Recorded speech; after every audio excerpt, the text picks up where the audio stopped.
Heading लगाइए संविधान निर्माण के संबंध में अंग्रेजों के प्रयास। संविधान निर्माण के संबंध में किसके प्रयास? अंग्रेजों के प्रयास। संविधान निर्माण के संबंध में अंग्रेजों के प्रयास। संविधान निर्माण के संबंध में अंग्रेजों के प्रयास, यानी अंग्रेजों ने कब कब कहा कि भारत में संविधान निर्माण होना चाहिए? सबसे पहले वो आपको ध्यान रखना है अगस्त 1940। और अगस्त 1940 में अंग्रेज एक प्रस्ताव लेकर भारत आए थे, जिस प्रस्ताव का नाम क्या था? अगस्त प्रस्ताव। क्या नाम था? और अगस्त प्रस्ताव लेकर आने वाले अंग्रेज अधिकारी का नाम था लॉर्ड लिनलिथगो। क्या नाम था? और लॉर्ड लिनलिथगो ने ये कहा, क्योंकि सेकेंड वर्ल्ड वॉर चल रहा था और मैंने आपको बताया फर्स्ट वर्ल्ड वॉर में भारतीयों ने ब्रिटेन की खूब सहायता करी और गांधी जी गांव-गांव घूमकर भारतीय लोगों को सेना में शामिल होने के लिए कहा। उस समय गांधी जी को कहा भी गया कि गांधी जी अंग्रेजों के सार्जेंट हैं, दलाल हैं, लेकिन सेकेंड वर्ल्ड वॉर में हमने भारत की ओर से कोई मदद उनकी नहीं की। और वर्ल्ड वॉर दो गुटों के बीच में लड़ रहे थे, मित्र राष्ट्र और धुरी राष्ट्र। और एक स्थिति ऐसी बनी कि मित्र राष्ट्र लगातार युद्ध में क्या हो रहे थे? हार रहे थे और धुरी राष्ट्र विजय रह रहे थे। ब्रिटेन किसकी ओर से भाग ले रहा था? मित्र राष्ट्र। तो ब्रिटेन के साथ ही जो भी देश थे उन्होंने दबाव बनाया ब्रिटेन पर कि कैसे भी करके भारतीयों की क्या ली जाए? सहायता। और भारत में उस समय किसकी मांग है? संविधान निर्माण की। तो सहायता के लिए उन्होंने 1940 में प्रस्ताव लेकर आए, जिसका नाम क्या रखा? अगस्त प्रस्ताव। और इस अगस्त प्रस्ताव में लिखा कि भारत में एक संविधान सभा बनेगी। भारत में एक संविधान सभा का क्या किया जाएगा? गठन। बोले कब किया जाएगा? तो कहा सेकेंड वर्ल्ड वॉर की समाप्ति के बाद। इसके बदले में भारतीयों को ब्रिटेन की क्या करनी होगी? सहायता। यदि वर्ल्ड वॉर में आप हमारी सहायता करते हैं तो वर्ल्ड वॉर की समाप्ति के बाद भारत में हम आपके लिए संविधान सभा का गठन करें। ये बात कौन कह रहे हैं? लॉर्ड लिनलिथ को। दूसरी बात इसमें यह कही गई कि भारत में एक युद्ध परिषद का गठन किया जाएगा, वॉर काउंसिल का क्या होगा? गठन। और तीसरी बात इन्होंने कही कि अल्पसंख्यक वर्ग जो है, इस अल्पसंख्यक वर्ग के हितों का विशेष रूप से हम क्या रखेंगे? ध्यान रखेंगे। ये बात कौन कह रहे हैं? अगस्त 1940 में लॉर्ड लिनलिथ को। लेकिन भारतीयों ने इस अगस्त प्रस्ताव को क्या कर दिया? अस्वीकार। और अस्वीकार करते हुए पंडित जवाहरलाल नेहरू ने कहा कि अगस्त प्रस्ताव जो है वह दरवाजे में लगी हुई जंग की कील के समान है। ये कथन पूछा जाता है कि किसने अगस्त प्रस्ताव को दरवाजे में लगी हुई जंग की कील बताया? पंडित जवाहरलाल नेहरू। जंग की कील का मतलब समझ गए ना? काट नहीं होता, और अगर काट की दीवार उसको दरवाजे में लगा दिया और पानी लगने से वो धीरे धीरे पूरे दरवाजे को क्या कर देगा? खोखला। इसी के विरोध में, यानी अगस्त प्रस्ताव के विरोध में महात्मा गांधी द्वारा, जानते हो गांधी जी को? ठीक है, फिर महात्मा गांधी के द्वारा 17 अक्टूबर 1940 को पनवार आश्रम, कौन सा आश्रम? और पनवार आश्रम कहाँ पड़ता है? महाराष्ट्र में। और यहाँ से व्यक्तिगत सत्याग्रह की शुरुआत की गई। कौन सा सत्याग्रह? और इस व्यक्तिगत सत्याग्रह में पहले सत्याग्रही जो बने थे उनका नाम था विनोबा भावे। क्या नाम था? विनोबा भावे। और सेकंड जो सत्याग्रही थे उनका नाम था पंडित जवाहरलाल नेहरू। यानी अंग्रेजों ने पहला प्रस्ताव जो भेजा था भारत में, उसका नाम क्या था? अगस्त प्रस्ताव। भारतीयों ने इसे क्या कर दिया?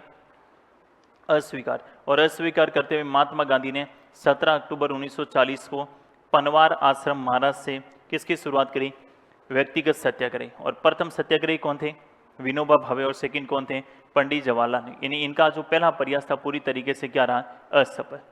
ठीक इसके 2 वर्ष बाद एक प्रस्ताव ये फिर भारत भेजते हैं, जिनका नाम है क्रिप्स प्रस्ताव। और ये मार्च में आता है, लेकर आने वाले हैं स्टेफर्ड क्रिप्स। क्या नाम है? Stafford Cripps. और वर्ष पूछे तो कौन सा है? 1942। पहली बात तो इन्होंने फिर से वही कही कि सेकेंड वर्ल्ड वॉर की समाप्ति के बाद भारत में हम क्या करेंगे? एक संविधान सभा का क्या करेंगे? गठन। तब तक वर्ल्ड वॉर में आप हमारी क्या करना? मदद। दूसरी बात कि जो इस संविधान से संतुष्ट नहीं होगा वो अब भारत में अपना अलग से भी क्या कर सकता है? संविधान का निर्माण कर सके। अंग्रेजों की नीति तो आपकी सुनी होगी, फूट डालो और क्या करो, राज करो। उनको लगा कि जो इससे संतुष्ट नहीं होगा वो अपनी मदद करेगा और हम उसके लिए अलग से संविधान सभा बने। और भारत में उस समय क्या स्थितियां थी कि एक कांग्रेस पार्टी थी, एक मुस्लिम लीग थी, एक वामपंथी भी थे, कम्युनिस्ट जिसे अपन बोलते हैं, और एक थी रियासतें। तो रियासतों की कुछ रियासतों ने इनको लेकर सहायता भी करी।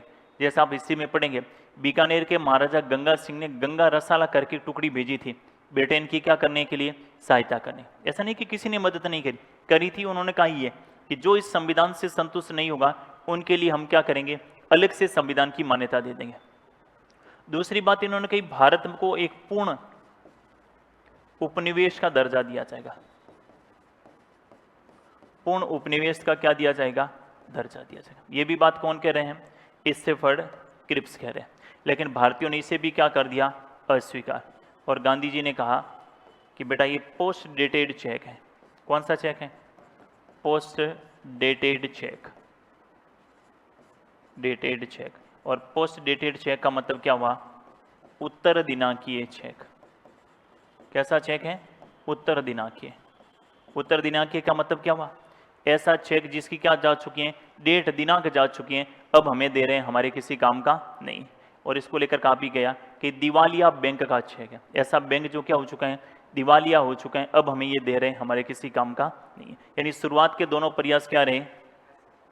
इसके बाद सेकेंड वर्ल्ड वॉर समाप्त हो जाता है और वर्ल्ड वॉर की समाप्ति के पश्चात ब्रिटेन में क्या होते हैं, चुनाव। और ब्रिटेन में दो दल हैं, एक लेबर पार्टी, एक कंजर्वेटिव पार्टी।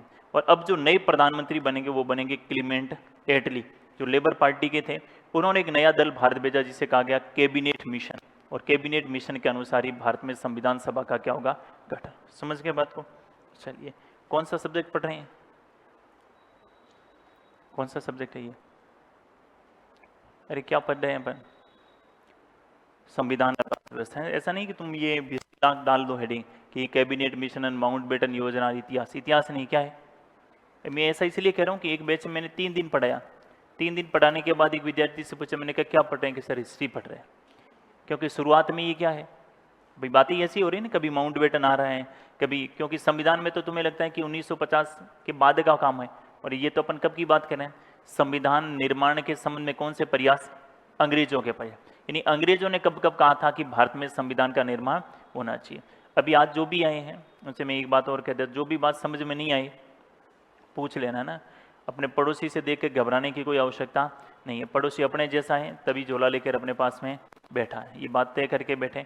हमें एग्जाम पास होने के बाद पड़ोसी को दिखाना है कि हम क्या है। यहाँ पड़ोसी को लेकर तुम कितने ही सीरियस हो गए और पड़ोसी की हाँ में हाँ मिला दिया तो पड़ोसी नौकरी ले जाएगा और अपन वंचित नहीं रहे। इसके लिए थोड़ा सा प्रयास करना है, जो शब्द समझ में आए, जो चीज़ें समझ में आए उसको अच्छे से समझना है। 2-3 बातें मैं बता रहा हूँ, जो रजिस्टर में लिखा हुआ है उसको 100% क्या कर देना है याद। तुम्हारे बैच में जब अभी है नहीं 30% कोचिंग पूरा नहीं करेंगे, बीच में चले जाएंगे। तुम देख लेना, अभी बता रहा हूँ 30% ऐसे होंगे जो बीच में चले जाएंगे, कभी कभी आएंगे कभी नहीं आएंगे। उनका शुरुआत में 1 महीने तक जोश होता है, जिसे राजस्थानी में बोलते हैं मशानिया वैराग। मशानिया वैराग का मतलब एग्जाम की एकदम विज्ञप्ति आते ही कईयों में बहुत जोरदार वाला मोटिवेशन जोश आ जाता है, बस इस बार तो इसको यूँ निकाल लेंगे। और 1 महीने के बाद उनका जोश क्या हो जाता है, ठंडा हो जाता है। मशानिया वैराग का मतलब है कि जब किसी को अंतिम संस्कार के लिए ले जाया जाता है वहाँ सब वैराग की बातें करते हैं। वैराग का मतलब क्या रखा इस मोह माया में, कुछ ही नहीं है, एक दिन आए हैं तो जाना ही है ना, किसी की इधर उधर की नहीं करनी है। एक्सीडेंट से किसी की मौत हुई है तो आज के बाद गाड़ी नहीं चलानी है, घर में रखनी है, गाड़ी चलानी तो 2 की स्पीड से चलानी है, इस सब की बातें करेंगे। लेकिन वो कितने दिन रहता है कि सब मोह माया है, कितने दिन, 2-3 दिन। फिर उसके परिवार वाले ही फिर क्या करेंगे, अपना काम तो करेंगे। तो ये वैकेंसी आने पर हमारे भीतर एक मोटिवेशन आता है ना, ये एग्जाम तक कंटिन्यू रहे। तो ये थोड़ा सा देखना है ना। लिखिएगा संविधान निर्माण के संबंध में हेडिंग लगाइए अंग्रेजों के प्रयास। और जो आज है ना वो 2 पन्ने छोड़ दें ताकि तुम लिख लेना इनको देख के। कितने पन्ने छोड़े, 2 पन्ने। हेडिंग लगाइए संविधान निर्माण के संबंध में अंग्रेजों के प्रयास। निर्माण के संबंध में अंग्रेजों के प्रयास। और सबसे पहले लिखिए अगस्त प्रस्ताव। हेडिंग लगाइएगा अगस्त प्रस्ताव। आगे लिखिए अगस्त 1940। अगस्त प्रस्ताव अगस्त 1940 व्यक्ति का नाम लिखिए लॉर्ड लिनलीथगो। अगस्त प्रस्ताव अगस्त 1940 और व्यक्ति का क्या नाम लिखेंगे, लॉर्ड लिनलीथगो। बोर्ड पे लिखा लॉर्ड लिनलीथगो, नोट कर लिया सभी ने। अब पैराग्राफ चेंज करके लिखिए। अगस्त प्रस्ताव में प्रावधान था कि अगस्त प्रस्ताव में प्रावधान था कि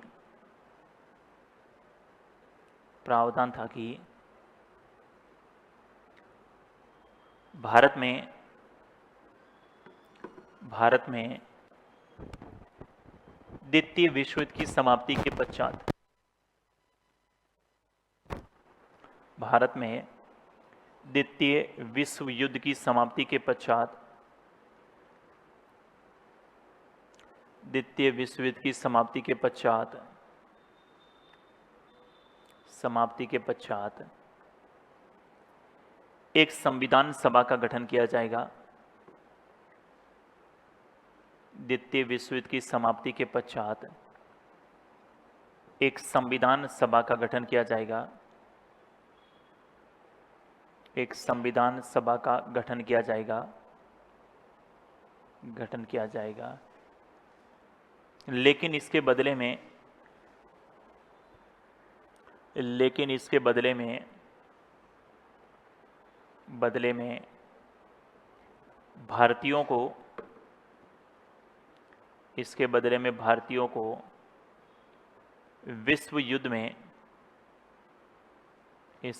भारतीयों को विश्व युद्ध में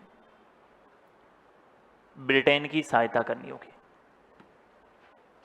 इसके बदले में भारतीयों को विश्व युद्ध में ब्रिटेन की क्या करनी होगी, सहायता। अगर विश्व युद्ध में भारत ब्रिटेन की सहायता करता है तो ऐसी स्थिति में वर्ल्ड वॉर समाप्त होगा। उसके बाद हम भारत में संविधान सभा का क्या करेंगे, गठन। ऐसा कौन कह रहे हैं, लॉर्ड लिनलीथ को। कौन से प्रस्ताव के माध्यम से, दूसरी लाइन से लिखिए। भारत में एक युद्ध परिषद का गठन किया जाएगा। भारत में एक युद्ध परिषद का गठन किया जाएगा।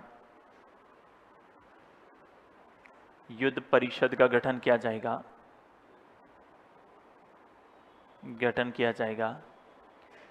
एवं अल्पसंख्यक वर्ग के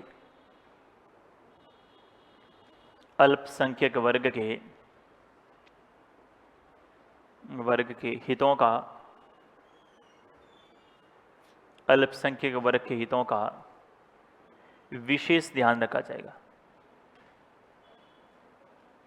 अल्पसंख्यक वर्ग के हितों का विशेष ध्यान रखा जाएगा। अल्पसंख्यक वर्ग के हितों का विशेष ध्यान रखा जाएगा।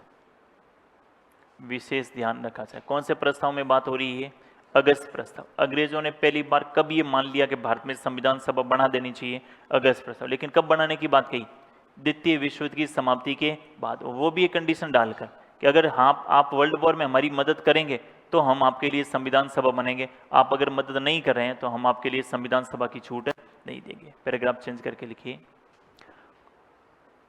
कांग्रेस व मुस्लिम लीग ने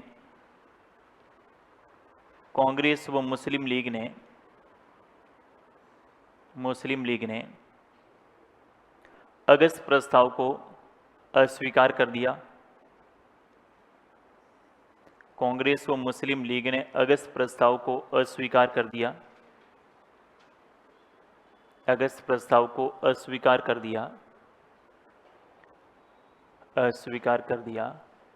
वह पंडित जवाहरलाल नेहरू अगस्त प्रस्ताव को अस्वीकार कर दिया। पंडित जवाहरलाल नेहरू ने कहा कि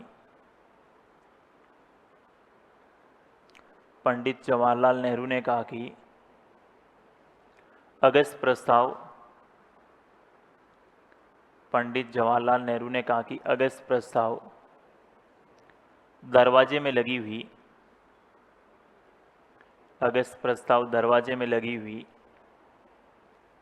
जंग की कील के समान है।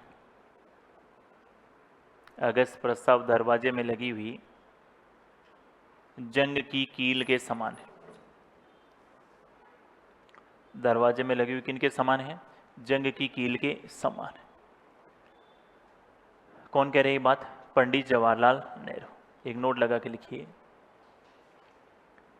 महात्मा गांधी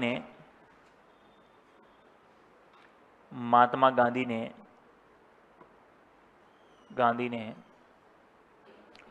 अगस्त प्रस्ताव के विरोध में, महात्मा गांधी ने अगस्त प्रस्ताव के विरोध में 17 अक्टूबर 1940 को 17 अक्टूबर 1940 को पनवार आश्रम महाराष्ट्र से बोर्ड पर लिखा देखो, पनवार आश्रम महाराष्ट्र से व्यक्तिगत सत्याग्रह की शुरुआत की। पनवार आश्रम महाराष्ट्र से व्यक्तिगत सत्याग्रह की शुरुआत की, जिसमें प्रथम सत्याग्रही कौन थे? विनोबा भावे। प्रथम सत्याग्रही विनोबा भावे और सेकंड पंडित जवाहरलाल नेहरू थे। प्रथम सत्याग्रही विनोबा भावे और दूसरे कौन थे? पंडित जवाहरलाल नेहरू थे। नोट कर लिया यहाँ तक सभी ने? कौन सा प्रस्ताव आया है? अगस्त प्रस्ताव। लेकिन भारतीयों ने इसे क्या कर लिया? अस्वीकार। अब लिखिए दूसरा, क्रिप्स प्रस्ताव। Stafford Cripps. दूसरा लिखिए क्रिप्स प्रस्ताव, स्टेफर्ड क्रिप्स 1942।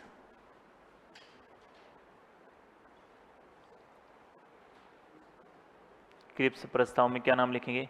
Stafford Cripps. और कौन से वर्ष की बात है? 1942। इसमें लिखिएगा, आप पैराग्राफ चेंज करके लिखिए। द्वितीय विश्व युद्ध की समाप्ति के पश्चात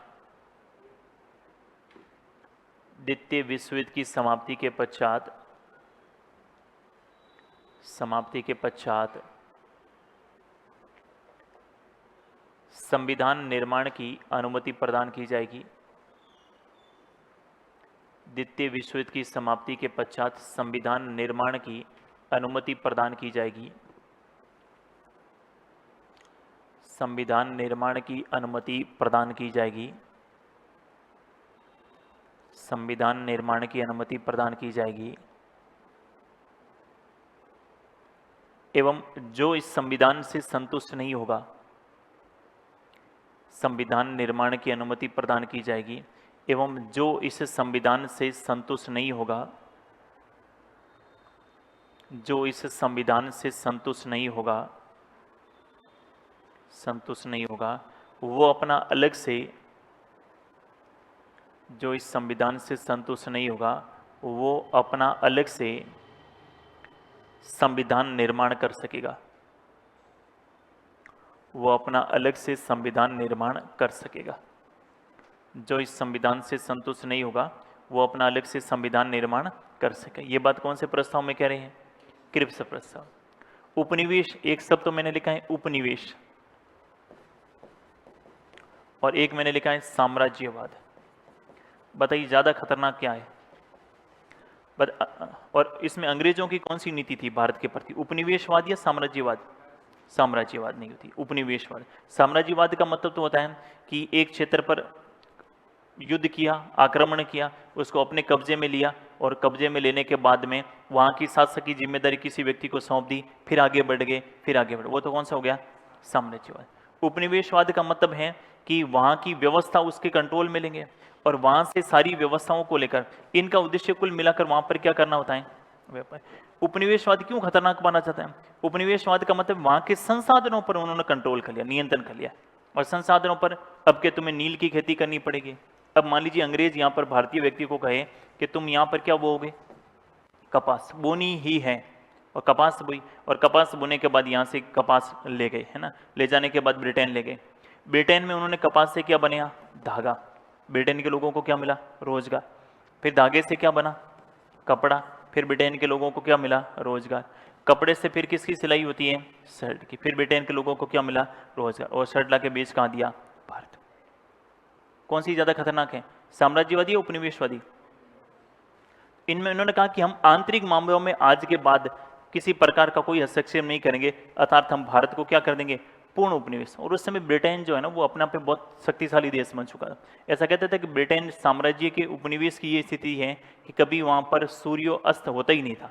ब्रिटेन का इतना साम्राज्य विस्तार था, सूर्यास्त का मतलब क्या हुआ, पृथ्वी जो है ना वो गोल है, ठीक है। और जहाँ कहीं ना कहीं हमेशा ये होता था कि ब्रिटेन की ऐसी कोई कॉलोनी थी जहाँ पर हमेशा जो है वो दिन रहता था। मान लीजिए भारत में सूर्योदय हुआ और कई देशों में वहां पर अस्त हुआ, तो जैसे ही भारत में सूर्य अस्त होता है उन देशों में क्या हो जाता है, मतलब ब्रिटेन की महारानी उस समय दुनिया की सबसे ताकतवर शक्तिशाली लेडी थी। एक जमाने में अमेरिका पर भी किसका नियंत्रण था, ब्रिटेन का। अब देख लो अमेरिका पर भी जिस देश ने शासन किया है तो अपन तो उनके सामने थे ही क्या। तो ये स्थिति थी। तो ऐसी स्थिति में उन्होंने कहा अब हम भारत को क्या कर देंगे, पूर्ण उपनिवेश का दर्जा दे देंगे, आंतरिक मामलों में अब हस्तक्षेप नहीं करेंगे, रक्षा, विदेश और संचार, ये तीनों चीजें। लेकिन गांधी जी ने इसे भी क्या कर दिया, अस्वीकार। और अस्वीकार करते हुए गांधी जी यहाँ पर एक आंदोलन शुरू करते हैं 1942 में ही, और आंदोलन का नाम क्या है, भारत छोड़ो आंदोलन। और भारत छोड़ो आंदोलन को और किस नाम से जानते हैं अपन, अगस्त क्रांति, क्या बोलते हैं। और इसी में जो है वो कौन सा नारा दिया गया, करो या मरो।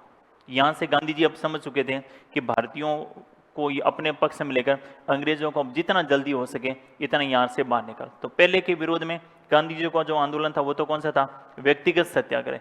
और क्रिप्स प्रस्ताव के विरोध में जो गांधी जी का आंदोलन था वो कौन सा था, भारत छोड़ो आंदोलन, जिसको और किस नाम से जानते हैं, अगस्त क्रांति। अब ध्यान रखिए, एक तो मैंने शब्द लिखा है अगस्त प्रस्ताव, कंफ्यूजन बिल्कुल ही नहीं होना है। एक मैंने लिखा है अगस्त घोषणा, और तीसरा मैंने शब्द लिखा है वो है अगस्त क्रांति। तीनों का वर्ष अलग अलग है, ध्यान रखना। अगस्त घोषणा जो है ये तो है 1917 की, अगस्त प्रस्ताव कब का है 1940, और अगस्त क्रांति कब की है 1900। जब भी ऐसा कभी आई कंफ्यूजन हो सकते हैं, तीनों को एक साथ लिखा बस काम खत्म होगा। अगस्त घोषणा मॉन्टेग्यू घोषणा थी 1917 के, अगस्त प्रस्ताव कौन से वर्ष की बात है 1940, और अगस्त क्रांति भारत छोड़ो आंदोलन को किस नाम से जानते हैं अपन, अगस्त क्रांति। लिखिएगा, दूसरी लाइन से लिखिए, भारत को एक पूर्ण उपनिवेश का दर्जा प्रदान कर दिया जाएगा। भारत को एक पूर्ण उपनिवेश का दर्जा प्रदान कर दिया जाएगा। भारत को एक पूर्ण उपनिवेश का दर्जा प्रदान कर दिया जाएगा। पूर्ण उपनिवेश का दर्जा प्रदान कर दिया जाएगा। लिख लिया सभी ने? चलिए अब एक नोट लगा के लिखिए, गांधी जी ने इसे अस्वीकार करते हुए, गांधी जी ने इसे अस्वीकार करते हुए, इसे अस्वीकार करते हुए इसे post dated cheque, Gandhi ji ने इसे अस्वीकार करते हुए इसे post dated cheque, post dated cheque है ना, पोस्ट डेटेड का मतलब समझ गए ना, ऐसा चेक जिसकी क्या जा चुकी है दिनांक, पोस्ट डेटेड चेक या उत्तर दिनांकी चेक का, पोस्ट डेटेड चेक या उत्तर दिनांकीय चेक। देखा होगा हमने, चेक जब देखते हैं ना उसमें डेट भरने के बाद नीचे लिखा होता है कि 3 महीने तक ही वैलिड है। कितने महीने? 3 महीने। अब ऐसा चेक दिया जा रहा है जिसकी दिनांक जा चुकी है, अब हमें दे रहे हैं तो पैसा मिलेगा क्या? नहीं मिलेगा। तो इसको पोस्ट डेटेड चेक किसने कहा है? Mahatma Gandhi. Post dated cheque या उत्तर दिनांकीय चेक का पोस्ट डेटेड चेक कहा, एवं इसके विरोध में पोस्ट डेटेड चेक कहा एवं इसके विरोध में भारत छोड़ो आंदोलन की शुरुआत की गई। इसके विरोध में भारत छोड़ो आंदोलन की शुरुआत की गई भारत छोड़ो आंदोलन की शुरुआत की गई, जिसे क्या कहा गया? अगस्त क्रांति कहा गया, जिसे अगस्त क्रांति कहा गया। भारत छोड़ो आंदोलन की शुरुआत की गई, जिसको और किस नाम से जाना गया? अगस्त क्रांति कहा गया। नोट कर लिया सभी ने? तो ये तो आपके क्या हो गया है, शुरुआत के 2 प्रयास, और दोनों प्रयास क्या रहे? असफल। अब ब्रिटेन के, क्योंकि इस समय ब्रिटेन के प्रधानमंत्री कौन थे? Winston Churchill. अब इनकी सरकार वापस नहीं बनती है। अब नए प्रधानमंत्री कौन बनते हैं? क्लीमेंट एटली। और एटली लेबर पार्टी से संबंधित है। इन्होंने 3 सदस्यों का एक दल भारत भेजा, जिसमें पहले थे सर पैथिक लॉरेंस, और सर पैथिक लॉरेंस क्या थे? भारत सचिव, और ये इस मिशन के क्या थे? अध्यक्ष। क्या नाम था? Sir Pethick Lawrence. दूसरे सदस्य थे, उनका नाम था स्टेफर्ड क्रिप्स, और स्टेफर्ड क्रिप्स ब्रिटेन की सरकार के कैसे मंत्री थे? व्यापार मंत्री। और तीसरे सदस्य जो थे, उनका नाम था A.V. अलेक्जेंडर, और A.V. अलेक्जेंडर ब्रिटेन की सरकार के कैसे मंत्री थे? नौसेना मंत्री। और तीनों ही ब्रिटेन की सरकार के कैसे मंत्री हुए? कैबिनेट मंत्री। इसलिए इस मिशन का नाम ही क्या हो गया? Cabinet mission. और कैबिनेट मिशन कौन से वर्ष की बात है? 1946। बताइए कैबिनेट मिशन में कितने सदस्य हैं? 3। कैबिनेट मिशन भारत भेजा, उस समय ब्रिटेन के प्रधानमंत्री कौन है? क्लीमेंट एटले। और कौन सी पार्टी से संबंधित हैं? मजदूर दल, जिसे अपन क्या बोलते हैं? Labour party. पहले सदस्य कौन थे? सर पैथिक लॉरेंस, वो उस समय क्या थे? भारत सचिव, और ये इस मिशन के क्या थे? अध्यक्ष। दूसरे कौन है? स्टेफर्ड क्रिप्स, कैसे मंत्री हैं? व्यापार। तीसरे कौन है? A.V. अलेक्जेंडर, कैसे मंत्री हैं? नौसेना। तीनों ही कैसे मंत्री हुए? कैबिनेट। इन्होंने कहा साहब भारत में एक संविधान सभा बनेगी। कितनी संविधान सभा बनेगी? एक ही संविधान सभा बनेगी। अर्थात मुस्लिम लीग जो अलग से मांग कर रही थी, इस मांग को इन्होंने क्या कर दिया? अस्वीकार। और इस एक संविधान सभा में कितना सदस्य होगा? बोले 389। तो कैबिनेट मिशन के अनुसार भारत में कितनी संविधान सभा का प्रावधान था? एक। कितने सदस्य तय किए थे? कहीं पर भी भारत के विभाजन की बात थी क्या? नहीं, अभी तक एक ही समय। 389 क्यों किए गए? कि प्रत्येक 10 लाख की जनसंख्या पर, कितने लाख की जनसंख्या? 10 लाख की जनसंख्या पर संविधान सभा में कितना सदस्य तय हुआ था? 1। 10 लाख का मतलब है उस समय भारत की टोटल जनसंख्या कितने करोड़ थी? 40 करोड़। कितने करोड़? और 40 करोड़ में भारत भी शामिल, पाकिस्तान भी शामिल, और आज का बांग्लादेश भी शामिल। तीनों की मिला के कितने करोड़ हैं? 40 करोड़। अब अकेले भारत की कितनी है? 140 करोड़। 100 करोड़ की जनसंख्या बढ़ गई हमारी। कितने करोड़? और उसमें से आधी जनसंख्या तो शुरुआत के 30 वर्षों में बढ़ गई। 1950 से 1980 का दशक, जिसे बोलते हैं जनसंख्या विस्फोट का काल। आज़ादी का भरपूर फायदा हमने कहाँ उठाया? जनसंख्या बढ़ाना। हमारे खाद्यान्न की कमी आ गई थी जब लाल बहादुर शास्त्री देश के प्रधानमंत्री थे। प्रधानमंत्री को कहना पड़ा कि सप्ताह में एक दिन आप क्या रखोगे? उपवास, ताकि बाकी लोगों को क्या मिले? अनाज मिले। समझने के लिए कोई तैयार ही नहीं था। कितने हैं कि भगवान की दया से 8, 9, 12, 13, 6 इस प्रकार का रेशियो था। इंदिरा गांधी जब प्रधानमंत्री बने, उन्होंने कहा कि लातों के भूत बातों से नहीं मानते हैं। सरकारी कर्मचारियों को क्या दिया गया? टारगेट, कि आपको सप्ताह में इतनी इतनी नसबंदी तो करनी है। उस समय जीप हुआ करती थी। सरकारी कर्मचारी सुबह जीप लेकर निकलते, जहां व्यक्ति मिले गाड़ी में डाला, नसबंदी करके छोड़ दिया। और महिला नसबंदी के बजाय पुरुष नसबंदी पर ज़्यादा जोर दिया गया। पूरे देश में हालत खराब हो गई। 1 लाख के लगभग लोग मारे गए, जिनका प्रॉपर इलाज नहीं हुआ। लेकिन लोगों को अकल आ गई कि भगवान की दया कुछ भी नहीं है, 1 या 2 संतान ही ठीक है। उस समय एक रेडियो आया था नया नया, और एक कंपनी थी मर्फी कंपनी, जिनकी भी नसबंदी करके उनको मर्फी कंपनी का रेडियो दे देते। अब जिनके घर में आज भी देख लो, अगर मर्फी कंपनी का रेडियो है तो ऐसे समझना कि दादाजी उस समय काम आए थे। लोग घर छोड़ कर भाग जाते थे। जीप की देखना, पूछना दादा दादी को, जैसे ही जीप की आवाज़ सुनी दे, सड़कें कहाँ थी? कच्चे रास्ते थे। जीप की आवाज़ सुनी दे के लोग घर छोड़ कर भाग जाते। तो वो रात में आते थे। रात में जैसे जीप की लाइट दिखे देखे भाग जाते थे। लेकिन इसके बाद में 1980 में जब चुनाव हुए, या उससे पहले 1977 में हो गए थे, लोगों ने इंदिरा गांधी को वोट नहीं दिया कि इनका दिमाग खराब हो चुका है, क्या पता क्या क्या करेगी, अपन तो इसको वोट। लेकिन जनसंख्या को लगभग कंट्रोल उन्होंने कर लिया था। इसके बाद जैसी शिक्षा आई, शिक्षा से सबको समझ बढ़ी, और समझने से धीरे धीरे हमारी जनसंख्या पर क्या हो गया, कंट्रोल। लेकिन जब तक समझ आई तब तक अपन दुनिया के नंबर 1 पे जा चुके हैं।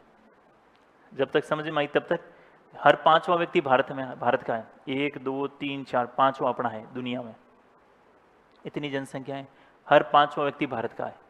चीन की जनसंख्या है, लेकिन चीन ने अपनी जनसंख्या को अपना साधन बना लिया, और जिस चाइना में सरकारी नौकरी की बजाय वहाँ पर बच्चे को शुरुआत की क्लासों से ही किसी को स्पीकर बनाना सिखा दिया, मतलब उनका व्यवसाय को लेकर है। अपने यहाँ पर क्या, अपने अभी तक जनसंख्या जो है इनको सरकार साधन के रूप में प्रयोग, और नहीं अपन प्राइवेट इंडस्ट्री को ज़्यादा बढ़ावा दे रहे हैं, और हमारे यहाँ पर ज़्यादा आवश्यकता किसकी, सरकारी नौकरी। इसलिए आज भी अपन देखते हैं सबसे ज़्यादा बेरोजगार कौन है, शिक्षित है। जो पढ़ा लिखा नहीं है ना वो बेरोजगार नहीं, वो कोई ना कोई सुबह टिफिन लेकर जाता है, अपना काम करके 500-700 हज़ार रुपये की मजदूरी करके लेता है। बेरोजगार कौन है, शिक्षित। अब शिक्षित के पास डिग्रियां तो है लेकिन कौशल नहीं है, इसलिए हमारी जनसंख्या जो है वो बिना कौशल को प्राप्त किए हुए, और बिना कौशल की जनसंख्या को आजकल देखते हैं अपन। मैंने मान लीजिए तुमने कोई भी ऐसी डिग्री कर रखी है, डिग्री के आधार पर कोई नौकरी मिलेगी क्या, नहीं मिलेगी। डिग्री की नौकरी नहीं मिलेगी, इसका मतलब अब दूसरी छोटी मोटी नौकरी अपन कर नहीं सकते। मजदूर है, पढ़ा लिखा नहीं है तो मजदूरी करने चला जाएगा, और जो पढ़ा लिखा है कि मैंने तो पोस्ट ग्रेजुएशन कर रखी है, टिफिन लेके सुबह काम तो करेगा नहीं करेगा तो वो क्या करेगा, फिर जिसे अपराध बढ़ेगा, फिर वो चोरी। ज़्यादातर चोरियां कौन करता है, एटीएम कौन उखाड़ता है, मजदूर ने कभी एटीएम उखाड़ा क्या, वो भूख से मर जाएगा, लेकिन एटीएम उखाड़ने का काम कौन करेगा, वही व्यक्ति। जैसे बीटेक कर रखे हैं उन्होंने, पूरा प्रैक्टिकल वगैरह सारा देख चुके हैं कि कहाँ से कैसी व्यवस्था, कटर मशीन चलाना आ रही है, गए बोलेरो कैंपर लगाई, एटीएम को खड़ा, मशीन में डाला, गाड़ी में लेकर निकल गए बाहर। लिखो इसको। तो अपनी आज की स्थिति क्या है, 140 करोड़ जनसंख्या है, और 140 करोड़ की जनसंख्या दुनिया के 100 देशों की मिला के ही नहीं है। कुछ मामलों में हमारे यहाँ ठीक भी स्थितियाँ हैं। अब कोई भी देश जो है वो हमारे को कभी कुछ कह नहीं सकता। अगर आज अमेरिका हमें कुछ भी कहे तो हम अमेरिका की व्यवस्था अपन बर्बाद कर सकते हैं, क्योंकि दुनिया का सबसे बड़ा मार्केट कहाँ पर है, भारत में। चाइना का मार्केट है, लेकिन चाइना में खुद की चीज़ें खुद ही बना कर, तो बाहर के लोगों को चाइना कुछ भी नहीं ले रहा, और अपने यहाँ पर सब कुछ कहाँ की मिल रही है, बाहर की। जैसे आईफोन वाला आपको भारत के बारे में कभी भी यूँ कहे, 1 मिनट में भारतीय व्यक्ति अगर आईफोन फेंक दे, नहीं हो, आईफोन की कंपनी को सड़क पे आना पड़ता है कि देखो तो हाथ जोड़ रहे हैं, आप कुछ मत करिए, हम भारत के लिए बहुत अच्छा प्रयास करें।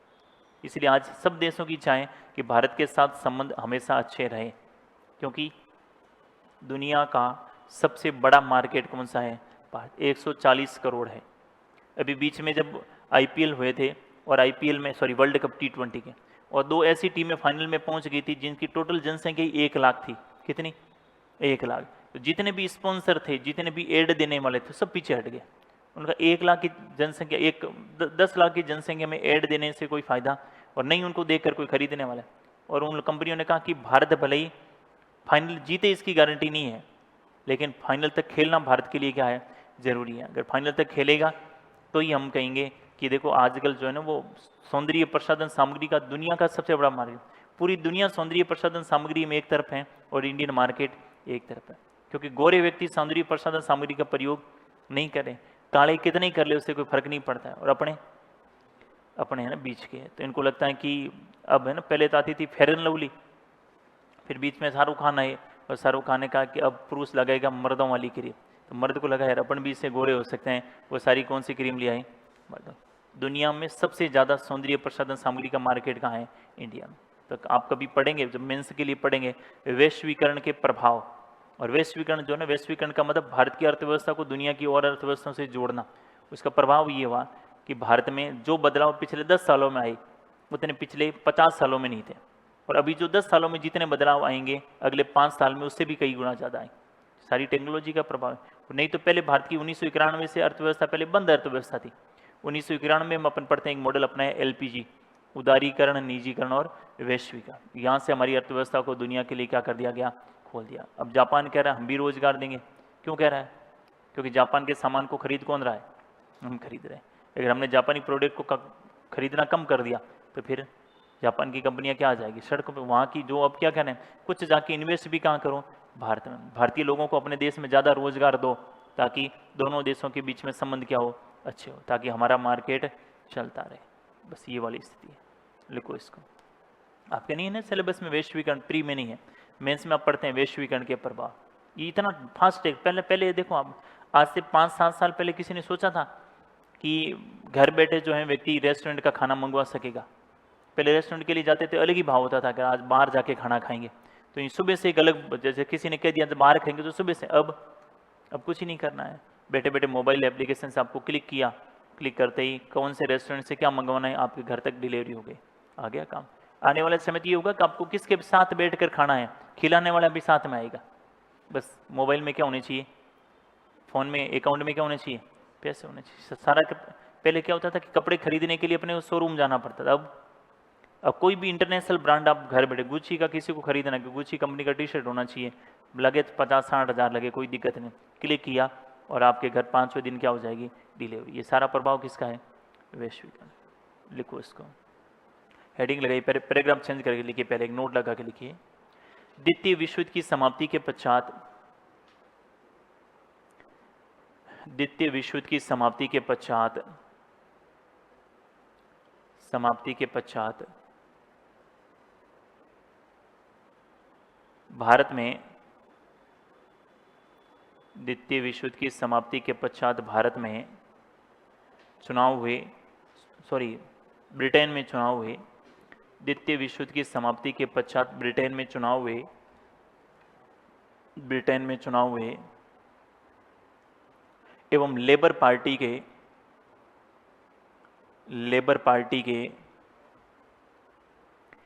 क्लीमेंट एटली, बोल्टे पे लिखा ना, लेबर पार्टी के क्लीमेंट एटली ब्रिटेन के प्रधानमंत्री बने। क्लीमेंट एटली ब्रिटेन के प्रधानमंत्री बने। क्लीमेंट एटली ब्रिटेन के प्रधानमंत्री बने। इन्होंने 3 सदस्यों का एक दल भारत भेजा। 3 सदस्यों का एक दल भारत भेजा, जिसे कैबिनेट मिशन कहा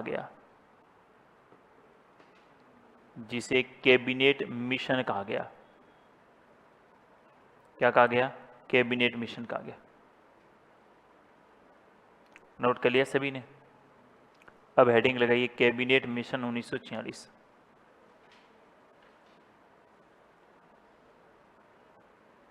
cabinet mission 1946।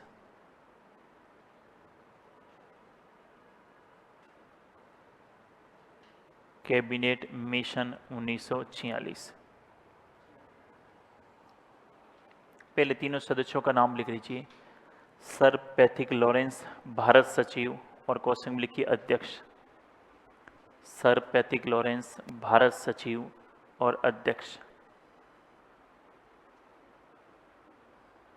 Sir Pethick Lawrence, Bharat सचिव, और क्वेश्चन में क्या लिखेंगे, अध्यक्ष। दूसरा लिखिए स्टेफर्ड क्रिप्स, व्यापार मंत्री।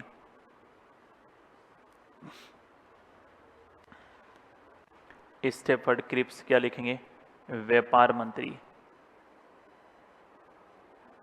और तीसरा लिखिए A.V. अलेक्जेंडर, नौसेना मंत्री।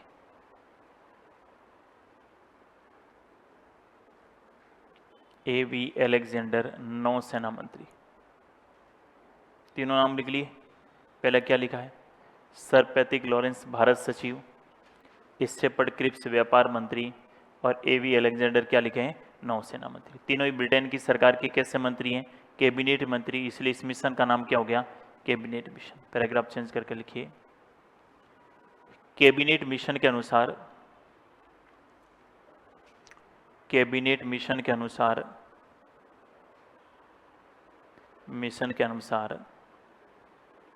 भारत में एक संविधान सभा होगी।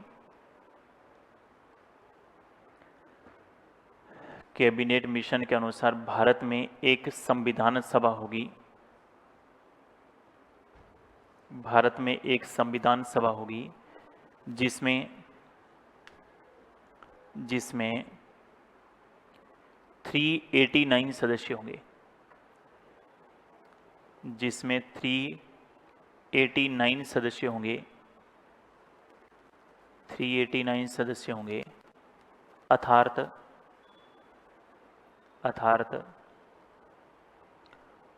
प्रत्येक 10 लाख की जनसंख्या पर, प्रत्येक 10 लाख की जनसंख्या पर, 10 लाख की जनसंख्या पर संविधान सभा में, प्रत्येक 10 लाख की जनसंख्या पर संविधान सभा में एक सदस्य होगा। प्रत्येक 10 लाख की जनसंख्या पर संविधान सभा में कितना सदस्य होगा? एक। नोट कर लिया सभी ने? प्रत्येक 10 लाख की जनसंख्या पर संविधान सभा में एक सदस्य होगा। अब इस 389 को 3 भागों में बांटा गया है।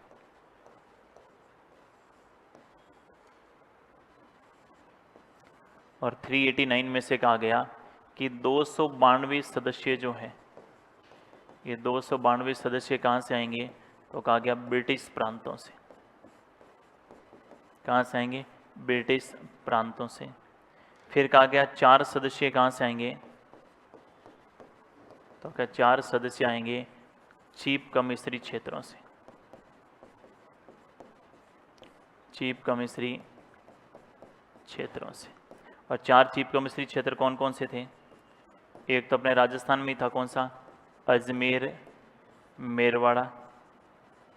दूसरा था कुर्ग, और कुर्ग कहाँ पड़ता है? कर्नाटक में। तीसरा कौन सा था? दिल्ली। और चौथा कौन सा था? बलूचिस्तान। बलूचिस्तान। कितने चीफ कमिश्नरी क्षेत्र हो गए? 4। और बलूचिस्तान आज कहाँ पड़ रहा है? पाकिस्तान। 4 चीफ कमिश्नरी क्षेत्र कौन कौन सा? अजमेर मेरवाड़ा, कुर्ग, दिल्ली और बलूचिस्तान। पीछे रह गए कितने सदस्य? 93। और 93 सदस्य जो हैं ये आपके कहाँ से आएंगे? देसी रियासतों से। और जो देसी रियासतों से आएंगे उनको तो क्या किया जाएगा? मनोनीत, या फिर जिसे बोलते हैं क्या किया जाएगा? नामित किया जाएगा।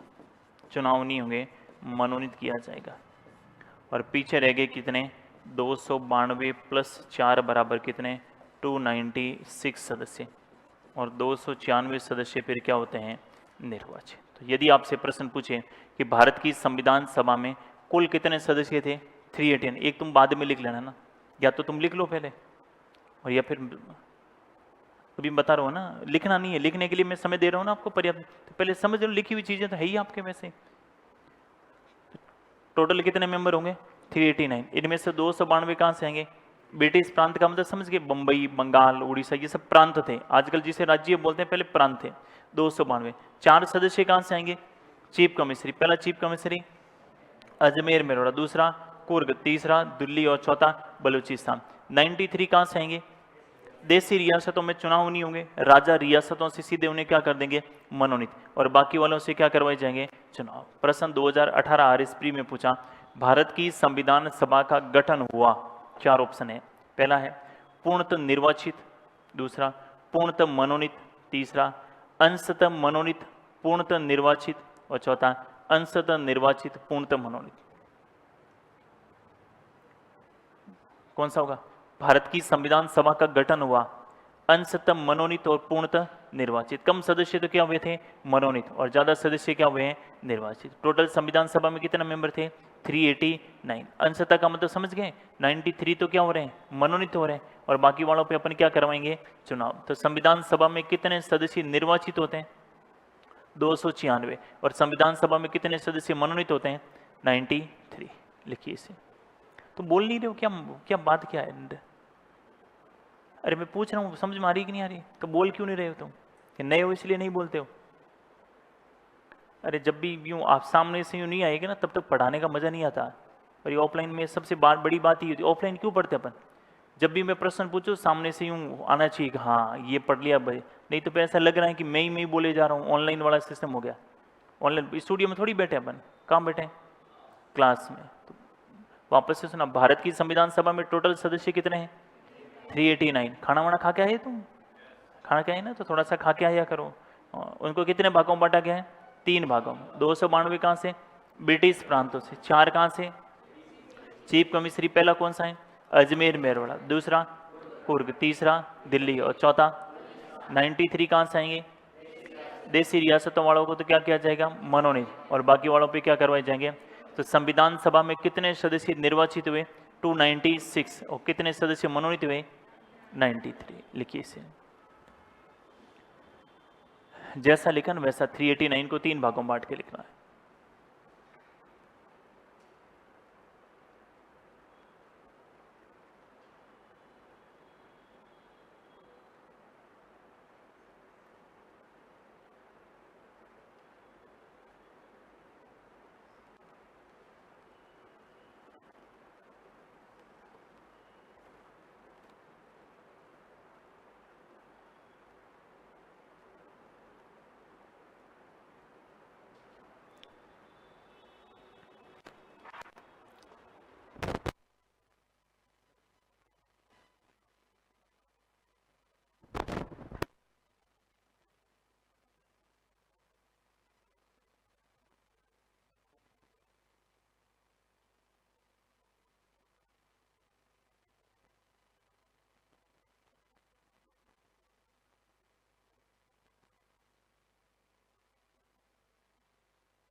कर लिया सभी ने?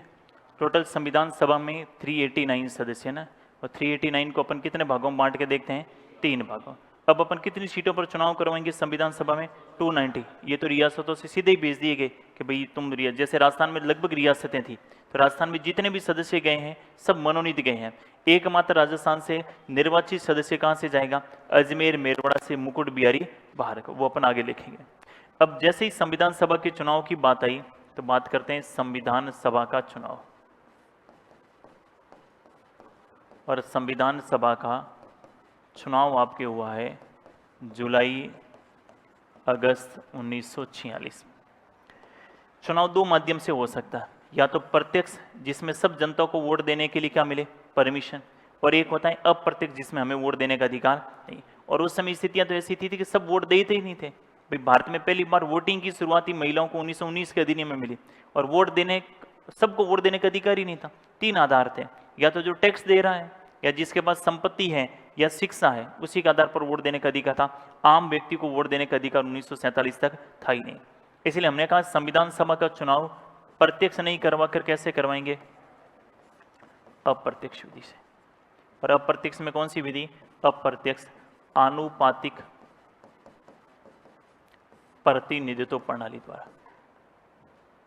आनुपातिक प्रतिनिधित्व प्रणाली द्वारा, ये ध्यान रखना। बताइए संविधान सभा का चुनाव प्रत्यक्ष हुआ कि अप्रत्यक्ष? अप्रत्यक्ष। कौन सी प्रणाली के द्वारा? आनुपातिक प्रणाली। संविधान सभा के चुनाव में प्रांतीय विधानसभा के सदस्यों ने भाग लिया। प्रांतीय विधानसभा के सदस्यों ने क्या लिया? भाग लिया। किसने भाग लिया है? प्रांतीय विधानसभा के सदस्यों ने संविधान सभा के चुनाव में क्या लिया है? प्रांतीय विधानसभा के सदस्यों ने भाग लिया। तीसरी बात इसमें ध्यान रखनी है, संविधान सभा के चुनाव में पंजाब में किन को? सिखों को। व शेष भारत में मुसलमानों को पृथक निर्वाचन का अधिकार, उनके लिए अलग से सीटें रिजर्व की गई। पृथक निर्वाचन का क्या दिया गया? अधिकार। कुल कितनी सीटों पर चुनाव करवाना है अपने को? 296। और जैसे ही चुनाव का परिणाम आया, परिणाम कुछ इस प्रकार से था कि 296 में से 208 सीटों पर तो कौन सी पार्टी जीत जाती है? कांग्रेस। 208 सीटों पर कौन विजय हो जाती है? कांग्रेस विजय। दूसरा है 73 सीटों पर कौन होता है? मुस्लिम लीग विजय। और पीछे रह गई कितनी? 15 सीटों पर अन्य दल विजय। 15 सीटों पर अन्य दल विजय। तो संविधान सभा की कुल कितनी सीटों पर चुनाव हो रहे हैं? 296। और 296 में से कांग्रेस को कितनी मिल जाती है? 208, मुस्लिम लीग को 73, और अब 15 जो है ना अन्य दल और निर्दलीय जीत जाता है। अब बताओ बहुमत कौन सी पार्टी को मिला? कांग्रेस। संविधान सभा का निर्माण किसके बहुमत के आधार पर होगा? और मान लीजिए बहुमत के आधार पर हुआ तो बहुमत तो किसके पास है? अब मुस्लिम लीग को लगा यार अपना तो मामला क्या हो रहा है गड़बड़, तो क्या करा मुस्लिम लीग ने? 16 अगस्त चुनाव के परिणाम के कुछ ही दिन बाद 1946 को प्रत्यक्ष या सीधी कार्रवाई के नाम पर हिंदू मुसलमानों में क्या शुरू कर दिया उन्होंने? सांप्रदायिक दंगे। और सांप्रदायिक दंगों को लेकर 16 अगस्त की डेट को लेकर मौलाना आज़ाद ने कहा कि भारत के इतिहास में कौन सा दिवस है? काला दिवस। और इतने भयंकर सांप्रदायिक दंगे हुए कि 1947 में भारत का क्या करना पड़ा? विभाजन। और सर्वाधिक सांप्रदायिक दंगे एक तो होते बंगाल में और दूसरे कहां पर हुए थे? पंजाब में। और दोनों का बाद में क्या करना पड़ा? विभाजन। आधा बंगाल हमें मिला जिसे आजकल अपन पश्चिम बंगाल बोलते हैं, और आधा किसको मिला? मुस्लिम लीग को, जिसे आजकल अपन बांग्लादेश बोलते हैं। पंजाब को भी दो भागों में बांटा, एक पंजाब हमें मिला पूर्वी पंजाब, और पश्चिमी पंजाब किनको मिला? पाकिस्तान। ऐसा कहते हैं कि सर्वाधिक दंगे को लेकर गांधी जी बहुत दुखी हुए, और गांधी जी ने कहा कि इस प्रकार से भारत में सांप्रदायिक दंगों को रोक देना चाहिए। लेकिन दंगे रुकते नहीं रहते, तो गांधी जी न तो संविधान सभा में शामिल हुए, नहीं गांधी जी भारत के स्वतंत्रता दिवस समारोह में शामिल हुए। गांधी जी कभी भी विभाजन के पक्ष में नहीं थे। गांधी जी की इच्छा थी कि भारत का विभाजन नहीं हो और एक सब मिलकर हमारी व्यवस्था को बेहतर बनाए। लेकिन स्थिति ऐसी बन चुकी थी कि बिना विभाजन के अब ठीक से काम हो ही नहीं रहा था। इसलिए माउंटबेटन को भारत भेजा गया, और नई योजना माउंटबेटन के अनुसार भारत और पाकिस्तान दो अलग अलग देश बनेंगे, जिसमें एक भारत होगा और दूसरा कौन सा होगा? पाकिस्तान। रियासतों को कहा गया कि या तो तुम्हें भारत में मिलना है या तुम्हें पाकिस्तान में मिलना है।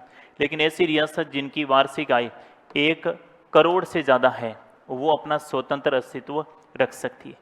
3 रियासतों को छोड़कर बाकी सारी भारत पाकिस्तान में मिल गई। 3 जो बाद में हमने भारत में शामिल करी, जम्मू कश्मीर, जूनागढ़ और हैदराबाद, उसको लेकर अपन पढ़ेंगे अलग से। लिखिए इसको, हेडिंग लगा लीजिए संविधान सभा के चुनाव।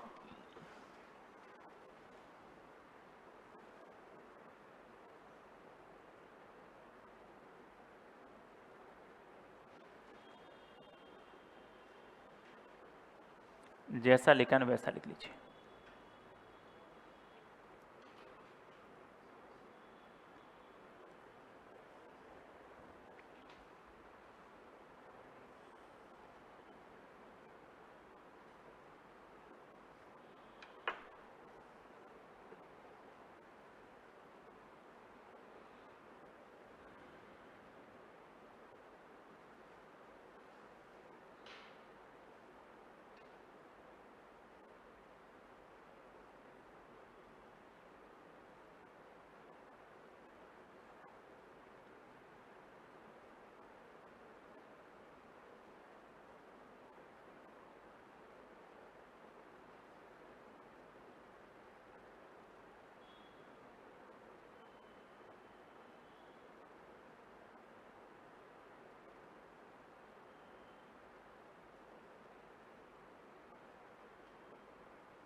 कभी भी प्रश्न पूछे संविधान सभा का चुनाव कैसे हो तो क्या बताएंगे? अप्रत्यक्ष चुनाव में भाग किसने लिया? प्रांतीय विधानसभा के सदस्यों ने। कितनी सीटों पर चुनाव करवा रहे हैं? 296। 208 सीटों पर कौन सी पार्टी? कांग्रेस। 73 पर कौन सी पार्टी? मुस्लिम लीग। और 15 पर अन्य दल क्या होते हैं? विजय।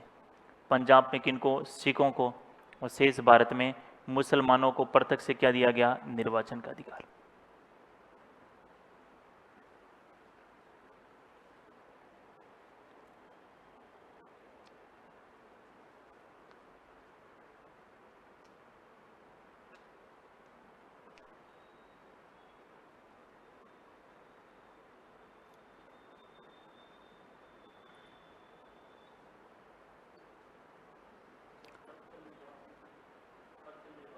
क्या हुआ? पृथक का मतलब सीटें रिजर्व रखी गई उनके लिए। जैसे आजकल एससी के लिए रिजर्व नहीं होती, एसटी के लिए रिजर्व नहीं होती। जैसे बीकानेर सीट है, आपका कौन सा जिला है? झुंझुनू। झुंझुनू सीट रिजर्व नहीं है। बाकी कोई भी सीट रिजर्व होती है तो 25 साल पर उसी कैटेगरी का चुनाव लड़ता है। जैसे बीकानेर सीट है, एससी के लिए रिजर्व है, तो 25 साल तक बीकानेर की लोकसभा की सीट पर एससी का उम्मीदवार ही होगा। वोट सब दे सकते हैं लेकिन उम्मीदवार किसका होगा? एससी का। ऐसे राजस्थान में 4 सीट तो लोकसभा की एससी के लिए और 3 सीट एसटी के लिए रिजर्व है। विधानसभा की टोटल 200 सीटें और 200 में से 3400 किन के लिए रिजर्व कर रखी है? एससी के लिए। और 25 किन के लिए? एसटी के लिए। अभी 106वां अमेंडमेंट हुआ है, उसमें ये प्रावधान किया कि महिलाओं के लिए भी अब जो है ना वो 33% सीटें क्या होगी? रिजर्व होगी। अब राजस्थान की विधानसभा में 200 सीटें, 200 का 33% कितना हो गया? लगभग 66, 66.6। अगली बार लगभग जो है 66 सीटें महिलाओं की होगी। यानी अगली बार विधानसभा में 67 महिलाएं विधायक होगी, ये तो तय है। अब इनके अलावा 15-20 महिलाएं वैसे ही जीत जाती है, तो लगभग कितनी महिलाएं होगी? 70-80 महिलाएं। कितनी महिलाएं? अगर ये रिजर्व नहीं होता तो क्या महिलाओं को 70 महिलाओं को विधायक बनाते? क्या नहीं बनाते। तो उसी प्रकार से मुसलमानों के लिए अलग से पृथक से सीटें रिजर्व की गई और पूरे भारत में। और पंजाब में किन के लिए आरक्षित रखी गई? महिलाओं के लिए, एससी एसटी के लिए संविधान सभा में कोई रिजर्व सीट नहीं थी, इसलिए महिलाओं के लिए टोटल 15 सीटें रिजर्व, मतलब 15 महिला जीत के आई उसमें। और 15 में से एक मात्र देशी रियासतों से और 14 महिलाएं। संविधान सभा में टोटल 389 में से महिलाओं की संख्या टोटल कितनी थी? अब मान लीजिए अगर रिजर्व होती तो जैसे अगली बार लोकसभा में 543 सीटें और 543 में से 33% सीटें महिलाओं के लिए क्या होगी? रिजर्व। यानी लगभग 125 महिला सांसद होगी। कितनी? 125। गाँव में पंचायती राज में तो 50% महिलाओं के लिए क्या है? आरक्षण है। गाँव की हर दूसरी बार सरपंच के चुनाव में कौन उम्मीदवार होती है? महिला। लेकिन काम सारे कौन कर रहे हैं? पुरुष। बस ये, क्योंकि पुरुष प्रधान समाज में पुरुषों की सोच ही है कि महिला या तो देवी बने या दासी बने। बराबर का दर्जा भारतीय पुरुष में, भारतीय समाज में पुरुष है। समाज कैसा हमारा? इसलिए कहते हैं कि जिस गांव में पुरुष सरपंच हैं उस गांव में पता है ये सरपंच है, और जिस गांव में महिला सरपंच हैं उस घर में जितने पुरुष हैं वो सब उस गांव के सरपंच हैं। ये है ना, उसके पति, उनके ससुर, उनके देवर, जेठ, महिला को काम करने नहीं दिया जाएगा। सबको लगेगा कि गांव के सरपंच तो हम ही हैं। ऐसा ही होता है। बाकी सीट किन के लिए? महिलाओं के लिए। तो वहाँ पर काम भी सारे कौन करने चाहिए? महिलाएं करनी चाहिए। लेकिन पुरुष महिलाओं को काम करने, अगर कोई महिला पढ़ी लिखी है और वो काम करने की इच्छुक भी हैं, घर वालों ने छूट भी दे दी, काम कर भी रही हैं, लेकिन बाद में गांव वाले उनके खिलाफ ऐसा माहौल बना लेंगे कि जिससे वो महिला काम नहीं कर पाएंगी, या तो उसके विरोध में आ जाएंगे और या फिर जो है वो उसके घर वालों तक ऐसी बात कर देंगे। क्योंकि सोच हमारी थोड़ी सी संकीर्ण सोच है। अगर महिला बैठी है तो किसी ग्राम सेवक के साथ बैठ के बात करनी होगी, पंचायत समिति में किसी अधिकारी के साथ बैठ के बात करनी होगी। और जैसी महिला किसी अन्य पुरुष के साथ बैठी तो लोग तो उनके पति को कह देंगे कि आपकी पत्नी है ना कल ग्राम सेवक जी के साथ बैठी थी। अब बैठने का मतलब उनको जब बार बार ये चीज़ें आएंगी तो परिवारों को लगेगा यार महिला की प्रतिष्ठा को लेकर, तो महिला को कहेंगे तुम घर में रहो, सारे काम हम देख लें। जैसे एक वेब सीरीज देखी कि अपने पंचायत, क्या था? प्रधान जी कौन थी? प्रधान जी का मतलब गांव की सरपंच। उत्तर प्रदेश में सरपंच को प्रधान बोलते हैं और काम सारी कौन कर रहा है? पुरुष कर रहा है, पति कर रहा है। बस ये है।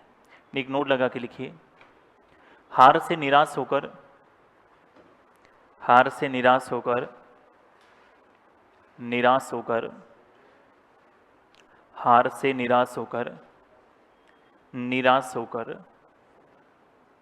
मुस्लिम लीग के द्वारा, हार से निराश होकर मुस्लिम लीग के द्वारा,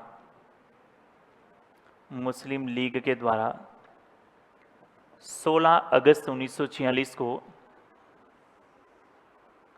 16 अगस्त 1946 को प्रत्यक्ष या सीधी कार्रवाई के नाम पर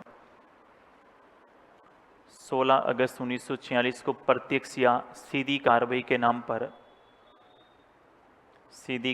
नाम पर हिंदू मुसलमानों में प्रत्यक्ष या सीधी कार्रवाई के नाम पर हिंदू मुसलमानों में सांप्रदायिक दंगे करवाए गए। हिंदू मुसलमानों में सांप्रदायिक दंगे करवाए गए जिसको मौलाना आजाद ने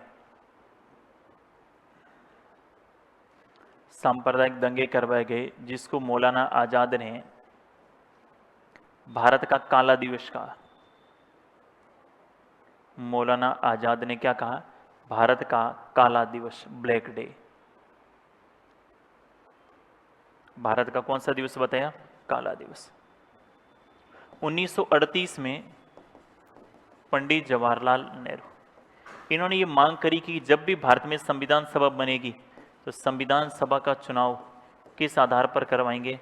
वैश्य का मताधिकार। तो ये भी प्रश्न कई बार पूछ लेते हैं कि किसने कहा कि संविधान सभा का चुनाव वैश्य के मताधिकार के आधार पर होना चाहिए? पंडित जवाहरलाल नेहरू। कौन से वर्ष की बात है? 1938। संविधान सभा में डॉक्टर अंबेडकर संविधान सभा के चुनाव जीते थे पहली बार यहां से, जिसका नाम था जैसूर कुलना। और जैसूर कुलना आपके कहां पड़ता था? बंगाल। कहां पड़ता था? बंगाल। लेकिन जब विभाजन हुआ तो विभाजन के कारण जो है ये बंगाल कहां चला गया? पाकिस्तान। इसका मतलब अंबेडकर साहब संविधान सभा के सदस्य नहीं रहे। फिर बाद में बंबई की एक सीट है, पुणे सीट, और पुणे सीट से एक सदस्य जीते हुए थे जिसका नाम था M.R. जयकर। तो जयकर ने इस्तीफा दिया और बंबई की कौन सी सीट से जीते? पुणे सीट से। तो थोड़ा सा ध्यान रखना, विभाजन से पहले तो कहां से थे अंबेडकर सदस्य? बंगाल से। और विभाजन के बाद में बंबई की कौन सी सीट? पुणे सीट। पुणे से किन के स्थान पर? M.R. जयकर ने इस्तीफा दिया और जयकर के स्थान पर कौन बने? डॉक्टर भीमराव अंबेडकर। दो नोट लिखिए। पहला नोट लिखिए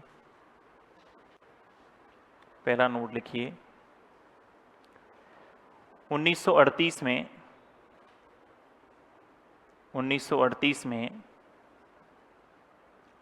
में पंडित जवाहरलाल नेहरू के द्वारा संविधान सभा का चुनाव, पंडित जवाहरलाल नेहरू के द्वारा संविधान सभा का चुनाव वयस्क मताधिकार के आधार पर, संविधान सभा का चुनाव वयस्क मताधिकार के आधार पर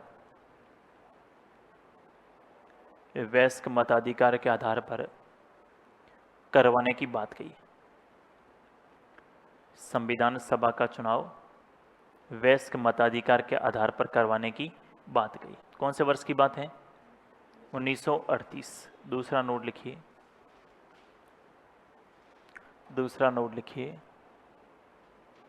डॉक्टर भीमराव अम्बेडकर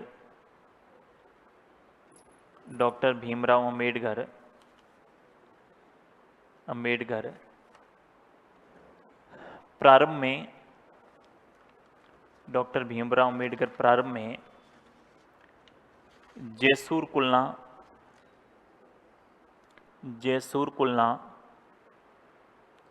बंगाल से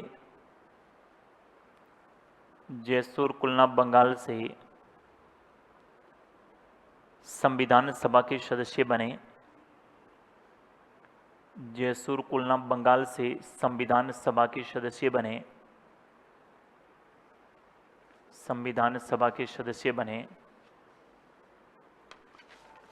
लेकिन विभाजन के कारण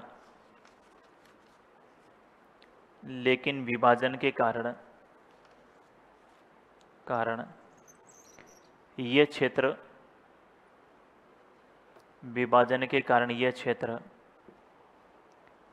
पूर्वी पाकिस्तान चला गया। विभाजन के कारण यह क्षेत्र पूर्वी पाकिस्तान में चला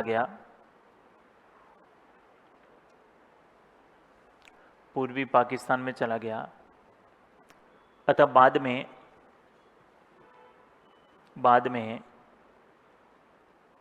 M.R. जयकर के स्थान पर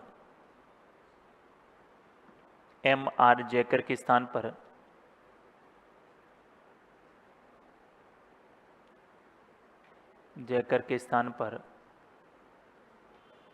M.R. जयकर के स्थान पर बंबई की पुणे सीट से M.R. जयकर के स्थान पर बंबई की पुणे सीट से संविधान सभा के सदस्य बने।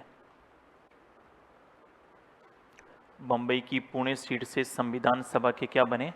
सदस्य बने। ये बात किनकी हो गई? डॉक्टर भीमराव अंबेडकर। इसी कैबिनेट मिशन में प्रावधान था कि भारत में एक अंतरिम सरकार का क्या होगा? गठन। अंतरिम शब्द का मतलब क्या होता है? अस्थायी। अभी आपने देखा था बांग्लादेश में स्थिति खराब हुई थी, शेख हसीना को बांग्लादेश छोड़ के क्या आना पड़ा? भारत। तो वहां पर व्यवस्था चलाने के लिए वहां एक सरकार बनी, उसका नाम क्या दिया गया? अंतरिम सरकार। पर जब तक भारत में संविधान निर्माण नहीं हो जाता है तब तक भारत में शासन संचालन के लिए सरकार बनेगी जिसका नाम क्या होगा? अंतरिम। अंतरिम का मतलब क्या है? अस्थायी सरकार। तो पहला प्रश्न आपसे पूछा जाएगा, अंतरिम सरकार का गठन कौन सी योजना के अनुसार हुआ? तो अंतरिम सरकार का गठन होता है कैबिनेट मिशन के अनुसार। पहला प्रश्न। दूसरा, अंतरिम सरकार के गठन की घोषणा कौन सी डेट को हुई है? तो अंतरिम सरकार के गठन की घोषणा होती है 24 अगस्त 1946। अंतरिम सरकार का गठन कौन सी डेट को होता है?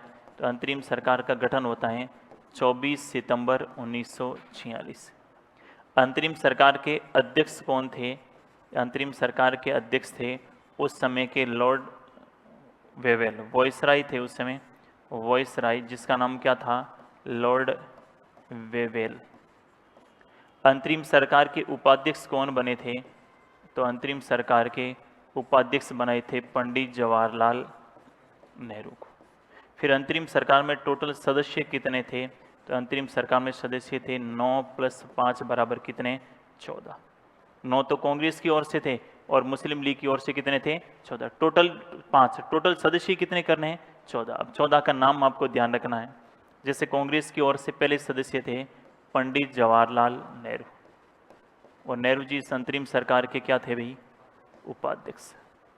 दूसरे सदस्य थे सरदार पटेल।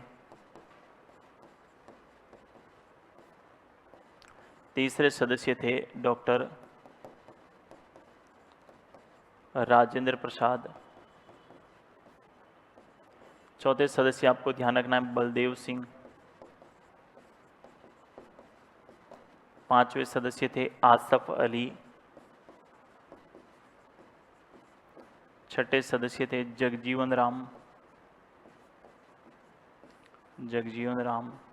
सातवें सदस्य थे CS भाभा। आठवें सदस्य थे C राजगोपालाचारी। और 9वें सदस्य थे जॉन मथाई। क्या नाम था? जॉन मथाई। ये 9 सदस्य तो किन की ओर से थे? कांग्रेस। कौन कौन थे? पंडित नेहरू, सरदार पटेल, राजेंद्र प्रसाद, बलदेव सिंह, आसफ अली, जगजीवन राम, CS भाभा, C राजगोपालाचारी और जॉन मथाई। मुस्लिम लीग की ओर से 5 सदस्य थे।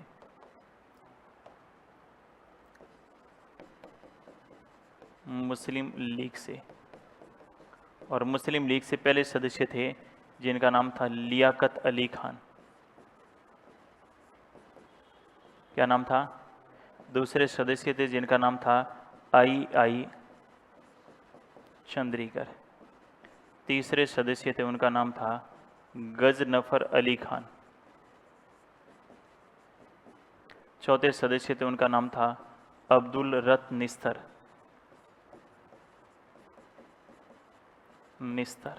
और 5वें सदस्य थे जिनका नाम था जोगेंद्र नाथ मंडल।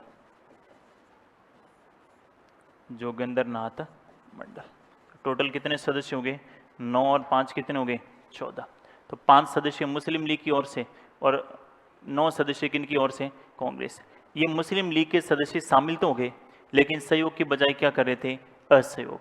और इसी असहयोगात्मक रवैये से परेशान होकर सरदार पटेल ने एक दिन कह ही दिया कि जिन्ना विभाजन चाहे या न चाहे, अब हम चाहते हैं कि भारत का क्या हो जाए? विभाजन। जिन्ना मतलब कौन? मोहम्मद अली जिन्ना। लेकिन कौन मानने के लिए तैयार नहीं थे? गांधी जी। गांधी जी कह रहे थे कि भारत का विभाजन मेरे मर्तदेह पर होगा, मेरी जब मौत हो जाए तभी विभाजन करना, जब तक मैं जीवित हूँ भारत का विभाजन नहीं होगा। तो पटेल ने कहा कि यदि अभी भारत का विभाजन नहीं हुआ तो आने वाले समय में भारत के प्रत्येक सरकारी कार्यालय में एक पाकिस्तान होगा, या तो अलग पाकिस्तान बना दो या फिर तैयार रहो, हर कार्यालय में एक क्या होगा? पाकिस्तान। फिर बाद में गांधी की नींद चली। पटेल, मुस्लिम लीग, कांग्रेस, सबकी इच्छा थी कि भारत का विभाजन हो जाए, और इसके बाद भारत के विभाजन के लिए नई योजना आएगी, माउंट बेटन, और उन्होंने दो टुकड़े कर दिए, एक भारत और दूसरा कौन सा? पाकिस्तान। लिखिएगा, यहां तक लिखिए है ना। फिर मुस्लिम लीग से 5, फिर कांग्रेस से ये लिखना। जैसा लिखा वैसा लिख लोगे कि बोल के लिखवाएं? ऐसा लिख लोगे ना?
नोट कर लिया?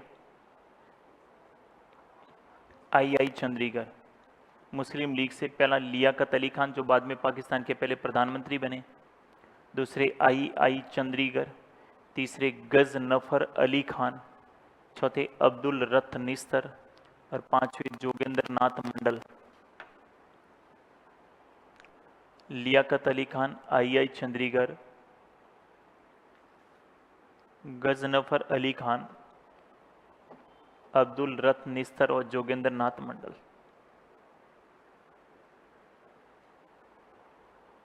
लियाकत अली खान, आई चंडीगढ़, गजनफर अली खान, जोगेंद्र नाथ मंडल और अब्दुल रथ निस्तर।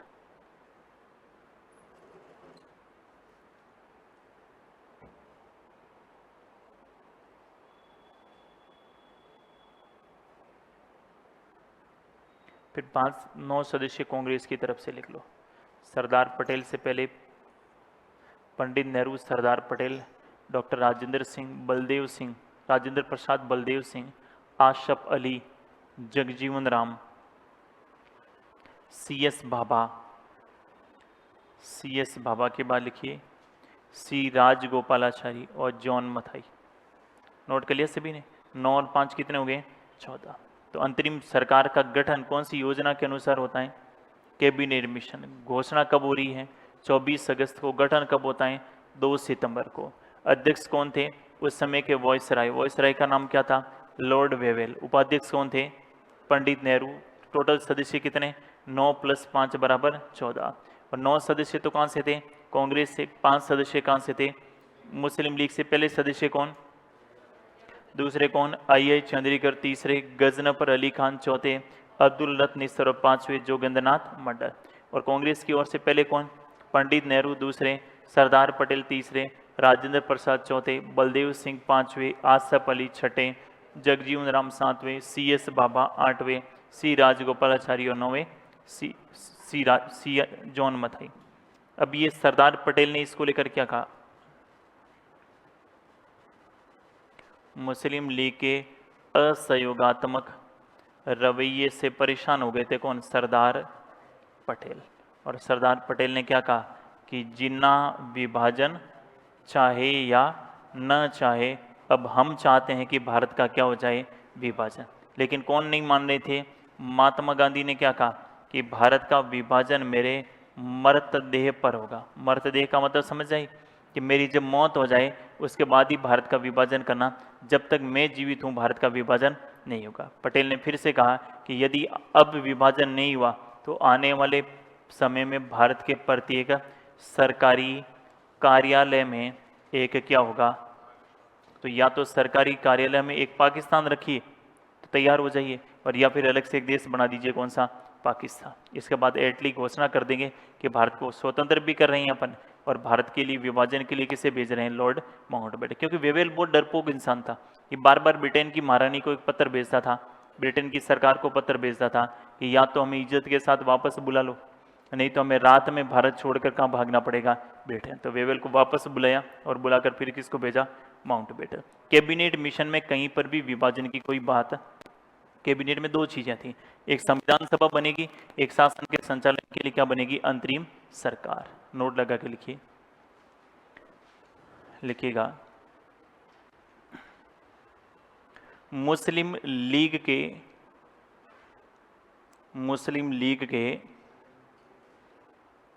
असहयोगात्मक रवैये से परेशान होकर, मुस्लिम लीग के असहयोगात्मक रवैये से परेशान होकर, असहयोगात्मक रवैये से परेशान होकर सरदार पटेल ने कहा कि, असहयोगात्मक रवैये से परेशान होकर सरदार पटेल ने कहा कि जिन्ना, सरदार पटेल ने कहा कि जिन्ना विभाजन चाहे या न चाहे, जिन्ना विभाजन चाहे या न चाहे, हम चाहते हैं कि, जिन्ना विभाजन चाहे या न चाहे, हम चाहते हैं कि भारत का विभाजन हो जाए। हम चाहते हैं कि भारत का विभाजन हो जाए।